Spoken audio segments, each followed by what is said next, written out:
The Lakers are falling apart and not even LeBron James can hold it together. Are we witnessing the end of an era? Is LeBron finally losing to Father Time? Let's find out right now. Welcome to NBA Hype. Check out the drama going on with the Los Angeles Lakers. The team started the season with big promises, but now they're racking up embarrassing losses. But meanwhile, LeBron James is showing that time spares no one, not even the best. Today we're breaking down what's happening with the Lakers and whether there's any hope for this team.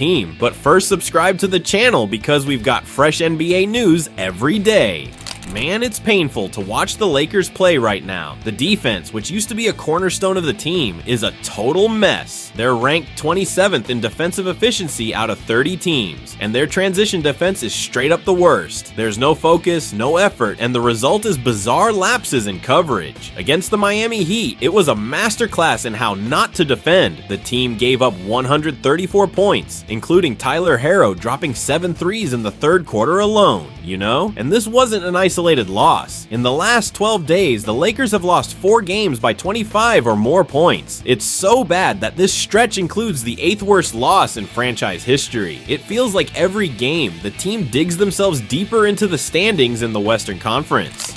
Now let's address the elephant in the room, LeBron James. The guy has always been synonymous with longevity and consistency, but for the first time, it looks like Father Time is catching up to him. The numbers don't lie. The Lakers' net rating with LeBron on the floor is negative 132 this season. When he's on the bench, the team actually improves. With a positive net rating of plus 6.54, he's dropped to the 72nd percentile in estimated plus minus, ranking him only as the 113th best player in the NBA in that stat. LeBron is still a legend, and he showed it against the Heat, scoring 29 points, but the signs of fatigue are obvious. He's hitting just 34.2% of his threes after shooting 41% last year, and at the rim, where he's always been dominant, he's converting just 69% of his attempts, the worst mark since the 2010-2011 season. The Kings' engine is losing steam, and the Lakers, who rely on him heavily, are feeling the effects in the scoreline. But hold up, it's not all on LeBron. The truth is, this roster has some major flaws. First off, they can't shoot threes. The team is 25th in three-point volume and 20th in overall efficiency. The so-called specialists, like Gabe Vincent and Max Christie, are shooting below 28% from beyond the arc.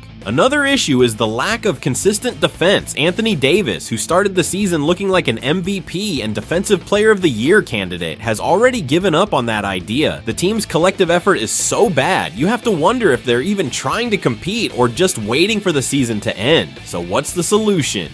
Trades might be their only hope. Names like Zach LaVine and Nikola Vucevic are viable options, especially given the disaster that is the Chicago Bulls. The Brooklyn Nets also have interesting pieces like Dorian Finney-Smith and Cam Johnson, who could bring more shooting and defense. The problem is, will the Lakers actually make a move? Historically, the franchise clings to its draft picks like they're the holy grail, but the reality is, keeping this current roster isn't taking them anywhere. Without significant adjustments, this season is doomed to end early, with a bitter taste of failure. And if the trades don't happen, maybe it's time to think about a complete rebuild, including trading Anthony Davis and focusing on a future post-LeBron. It's becoming more and more obvious that the Kings' reign in LA is nearing its end, and continuing to bet on this core could be a historic mistake for the franchise.